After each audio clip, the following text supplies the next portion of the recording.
अगर आप लेखपाल की परीक्षा में लेखपाल की मुख्य परीक्षा के लिए 3 लाख, 3.5 लाख, 4 लाख बच्चों को अगर अपीयर कराने की संभावना रखते हैं और उसको करवाया भी आपने, तो इसमें आपको लोअर की परीक्षा में 3 लाख, 3.5 लाख बच्चों को अपीयर कराने में क्या दिक्कत है। तो मुझे लगता है कि मैं आपसे निवेदन करता हूँ कि हम पूर्व में। नमस्कार दोस्तों, target with PS Parihar channel में आपका स्वागत है। आज की इस वीडियो में हम लोग बात करेंगे UPSSC लोअर वैकेंसी की। और जब से UPSSC लोअर का कट ऑफ घोषित हुआ तब से विद्यार्थी आक्रोशित है। विद्यार्थियों का ये कहना है कि किसी वैकेंसी में 60 गुना, किसी वैकेंसी में 55 गुना, किसी वैकेंसी में 45 गुना और किसी वैकेंसी में तो केवल 38 गुना जैसे लोअर में बुलाया गया। कि आखिरकार ये किस तरीके का इनका क्राइटेरिया, किस तरीके से विद्यार्थियों को बुलाया जा रहा है, इसको लेकर के विद्यार्थियों में आक्रोश है। और विद्यार्थियों ने इसके पहले प्रयागराज में एक बड़ी बैठक की थी जिसमें बहुत सारी चीज़ें तय हुई थी कि किस तरीके से आंदोलन को आगे बढ़ाया जाए, जिसमें से विद्यार्थियों ने अभी हाल ही में एक बहुत बड़ा ट्विटर अभियान भी किया था। और हाँ, एक बात कि अगर आप लोग चाहते हैं कि लोअर की वैकेंसी में एक और लिस्ट जारी हो और 60 गुना विद्यार्थियों को बुलाया जाए तो आप लोग इस वीडियो को ज़्यादा से ज़्यादा शेयर करें और आप लोग अपने जो विचार हैं वो कमेंट बॉक्स में रख सकते हैं।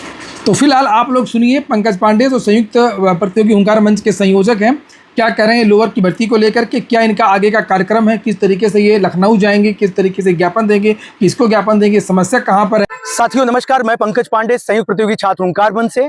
जैसा कि आप सभी को पता है कि उत्तर प्रदेश अधीनस्थ सेवा चयन आयोग द्वारा अभी हाल ही में कट ऑफ आई आपके लोअर की वैकेंसी को लेकर के। लोअर की भर्ती एक तो बड़ी मुश्किल से बहुत कई सालों के बाद आई और उसके लिए भी अगर कट ऑफ दिया गया तो इतने हाई दिया गया कि बहुतेरे बच्चे बाहर हो गए। अगर आप लेखपाल की परीक्षा में लेखपाल की मुख्य परीक्षा के लिए 3 लाख, 3.5 लाख, 4 लाख बच्चों को अगर अपीयर कराने की संभावना रखते हैं और उसको करवाया भी आपने, तो इसमें आपको लोअर की परीक्षा में 3 लाख, 3.5 लाख बच्चों को अपीयर कराने में क्या दिक्कत है। तो मुझे लगता है कि मैं आपसे निवेदन करता हूं कि हम पूर्व में भी इसको लेकर के पत्र दिया जा चुका है। Minimum cut off maximum opportunity के सिद्धांत को लागू किया जाए कि कट ऑफ को इतना मिनिमम रखा जाए कि अधिकतम बच्चों को मुख्य परीक्षा में बैठने का मौका मिले। अधिकतम बच्चों को क्यों कहा जा रहा है, क्योंकि ये कहीं ना कहीं जो आपकी पेट की परीक्षा है उसके माध्यम से ऐसा नहीं है कि फाइनल सिलेक्शन होता है, उसके माध्यम से बच्चे पास होते हैं। एक मिनिमम आपको कट ऑफ रखे जिसमें बच्चे पास हुए हो और मुख्य परीक्षा में बैठने का मौका मिले। असली परीक्षा जो आपकी है वो मुख्य परीक्षा है जिसके माध्यम से फाइनल सिलेक्शन होता है। तो हम लोग की डिमांड लगातार पहले से रही है, minimum cut off maximum opportunity. अगर आप इसको लागू करते हैं तो अधिकतम बच्चों को उस परीक्षा में बैठने का मौका मिलेगा। पूर्व में जब ऐसी परीक्षाएं होती थी तो लोक सेवा आयोग लेता था, उत्तर प्रदेश लोक सेवा आयोग आज अगर परीक्षा लेता तो कम से कम 8 से 9 लाख परीक्षार्थी इसका फॉर्म भरते। तो अगर 8-9 लाख बच्चे परीक्षार्थी इसका फॉर्म भरते तो आपको 3-4 लाख बच्चों को लेने में क्या दिक्कत है भाई। बहुत सारे बच्चों को अगर आपने 0.1 नंबर से बाहर हो रहे हैं 0.1 से, तो समझिए उनके साथ आप कितना बड़ा अन्याय कर रहे हैं। उन बच्चों की क्या गलती है। एक तो आपने मार्क्स के आधार पे लिया नहीं है, आप परसेंटाइल बेस पे कर रहे हैं। दूसरी बड़ी बात कि नॉर्मलाइजेशन एक तो लागू है, नॉर्मलाइजेशन में बहुत सारे बच्चों को फायदा मिलता है तो बहुतेरे बच्चों को नुकसान भी मिलता है। इसमें बच्चों को क्या गलती है। बच्चे जो पेपर में अपीयर होते हैं उन बच्चों का तो मूल उद्देश्य होता है कि अधिकतम क्वेश्चन में अपीयर हो, पास हो और अधिकतम मार्क्स पाएं। और कोई अच्छा मार्क्स पा करके अगर कम हो जा रहा है तो वो बच्चे की गलती क्या है। तो मैं इस चैनल के माध्यम से, छात्रों के माध्यम से और सभी साथियों के माध्यम से एक ही बात का निवेदन करूंगा कि सरकार इस मामले को संज्ञान में ले। उत्तर प्रदेश अधीनस्थ सेवा चयन आयोग के अध्यक्ष अगर बात पहुंच रही, इस मामले को संज्ञान में ले और सभी छात्रों को, अधिकतम बच्चों को मौका दे कि मुख्य परीक्षा लोअर की भर्ती में शामिल हो सकें। हम इतनी डिमांड करेंगे। और कल 22 तारीख को हम सभी छात्रगण डीएम के माध्यम से, जिलाधिकारी के माध्यम से हम लोग शासन को और उत्तर प्रदेश अधीनस्थ सेवा चयन आयोग के अध्यक्ष को, दोनों को एक पत्र के माध्यम से सूचित करेंगे। और 23 तारीख को हम लोग लखनऊ अभियान के तहत हम लोग लखनऊ में पिकअप भवन UPSSC के ऑफिस पे सभी लोग मिलते हैं और सभी लोग एक मुक्त होकर, सब लोग एक साथ होकर के इस आंदोलन को मजबूत करेंगे और जीतेंगे। हम लोग एक ही डिमांड कर रहे हैं कि मिनिमम कट ऑफ के सिद्धांत को लागू करें, अधिकतम बच्चों को उसमें शामिल होकर के मुख्य परीक्षा में बैठने का मौका दें। अगर ये कार्य नहीं करते तो हम ये आंदोलन को और मजबूत स्तर पे और आगे तक लेके चलेंगे। धन्यवाद, नमस्कार। हमारे साथी अंकित भाई हैं, इस बात को अपने पास रखिए।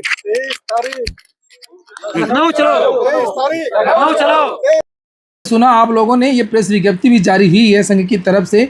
लिखा है लोअर भर्ती मुख्य परीक्षा हेतु PET की उच्च कटाफ के विरोध में छात्र आंदोलन तेज। 22 जुलाई को ज्ञापन होगा, 23 जुलाई को लखनऊ चलो अभियान होगा। संयुक्त प्रतियोगी हुंकार मंच द्वारा आज शिवाजी पार्क, ममफोर्डगंज, प्रयागराज में आयोजित छात्र संवाद में लोअर भर्ती मुख्य परीक्षा हेतु निर्धारित PET कटाफ पर विस्तार से चर्चा हुई। बैठक में उपस्थित अभ्यर्थियों ने सर्वसम्मति से कहा कि PET की अत्यधिक उच्च कटाफ के कारण लाखों योग्य अभ्यर्थी मुख्य परीक्षा से बाहर हो गए हैं। छात्रों का कहना है कि लोअर भर्ती कई वर्षों के लंबे इंतजार के बाद आई है और ऐसे में अत्यधिक कट ऑफ निर्धारित कर बड़ी संख्या में अभ्यर्थियों को मुख्य परीक्षा से वंचित कर दिया गया है। ये न्यायसंगत नहीं है और यदि रिक्त पदों की तुलना में अधिक अभ्यर्थियों को मुख्य परीक्षा में सम्मिलित किया जाए तो प्रतियोगिता भी बेहतर होगी और सभी योग्य विद्यार्थियों को समान अवसर मिलेगा। आगे यहाँ पर लिखा हुआ है कि बैठक में सर्वसम्मति से निर्णय लिए गए कि 22 जुलाई 2026 को 1 बजे प्रयागराज में जिलाधिकारी महोदय के माध्यम से माननीय मुख्यमंत्री उत्तर प्रदेश और उत्तर प्रदेश अधीनस्थ सेवा चयन आयोग UPSSC को ज्ञापन दिया जाएगा। कब? 22 तारीख को।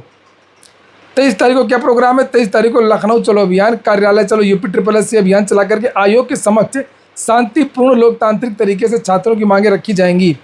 संयुक्त प्रतियोगी छात्र हुंकार मंच, हाँ UPSSC को तो स्पष्ट करना ही चाहिए, बताना चाहिए बाकायदे कि किस तरीके से ये इस तरीके से बुलाते हैं। जब मन में आए ज़्यादा विद्यार्थियों को बुलाया, जब मन में आए काम हो गया तो कम विद्यार्थियों को बुलाया।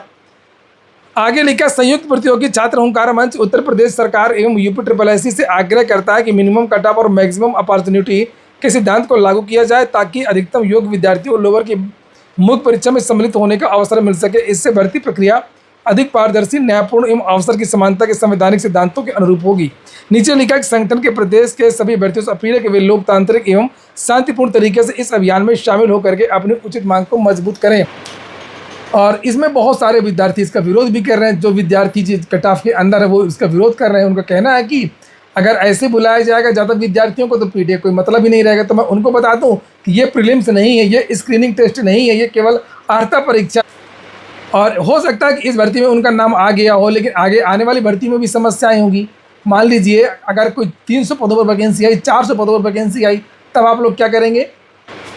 तो निश्चित तौर पर इसमें कुछ ना कुछ सुधार करना चाहिए, और अधिक पारदर्शिता अपनानी चाहिए ताकि विद्यार्थियों को चीज़ें स्पष्ट हो सकेंगी। 15 गुना तो कहा जाता है, लेकिन ये किस तरीके से बोला जाता है। खैर, ये हो गया आज का वीडियो आपको अच्छा लगा, आपके काम का तो लाइक अवश्य कर दें। अगर आप लोग चाहते हैं कि लोअर में ज़्यादा विद्यार्थियों को बुलाया जाए और आने वाली भर्तियों में भी देखिए जो इस तरीके के प्रयागराज में इसके पहले आंदोलन हुए हैं, PET में मिनिमम कट ऑफ को लेकर के सबसे ज़्यादा आंदोलन प्रयागराज में हुआ है और उसी का असर है कि मामला यहाँ तक पहुँचा भी है। 60 गुना, 55 गुना, 45 गुना तो बुलाने लगा है ना। ये प्रयागराज की ही देन है जो इन विद्यार्थियों ने बीच बीच में मांग की है।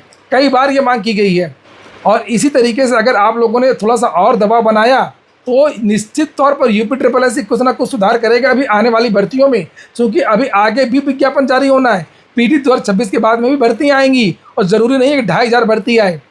100 पदों पर भी आ सकती है, 150 पदों पर भी आ सकती है, 300 पदों पर भी आ सकती है। तो ये हमेशा के लिए सुधार है। अगर ये PET में निश्चित सुधार होगा, ज़्यादा विद्यार्थियों को बुलाया जाएगा, जिस तरीके से पिछली बार दबाव बनाया गया, तो थोड़ा सा अगर आप लोग और ताकत लगा देंगे तो निश्चित तौर पर UPSSC सुधार करेगा और ज़्यादा विद्यार्थियों को मौका मिलेगा। देखो, ज़्यादा विद्यार्थियों को मौका मिलना भी चाहिए। अगर विद्यार्थी प्री से ही बार हो जाएगा तो पूरे साल की जो भी 12-15 वैकेंसी निकलती है हर साल, उन अच्छा पेपर रहेगा तो उन सभी भर्तियों को मौका मिलेगा। अगर अच्छा पेपर PET में नहीं रहेगा तो विद्यार्थी सारे भर्तियों से बाहर हो जाते हैं। तो कुछ सुधार ऐसा करे UPSSC जिससे ज़्यादा से ज़्यादा विद्यार्थियों को पूरे साल भर भर्तियों में बैठने का मौका मिले। और बहुत सारी चीज़ें बदली गई हैं, आज नहीं बदली हैं, कल बदली हैं, धीरे धीरे बदली हैं, लेकिन लोअर को लेकर के तो विद्यार्थी बहुत ज़्यादा आक्रामक हैं। और चूंकि ये बहु प्रतीक्षित भर्ती है, कुछ विद्यार्थी तो PET के लिए केवल लोअर के लिए ही आवेदन करते थे जो अन्य जगह पोस्टेड हैं, विभिन्न पदों पर पोस्टेड। खैर, ये हो गया आज का वीडियो आपको अच्छा लगा हो तो वीडियो को लाइक अवश्य कर दीजिएगा। जिन छात्रों ने चैनल को सब्सक्राइब ना किया हो, सब्सक्राइब कर लें। पूरा वीडियो सुनने के लिए बहुत बहुत धन्यवाद।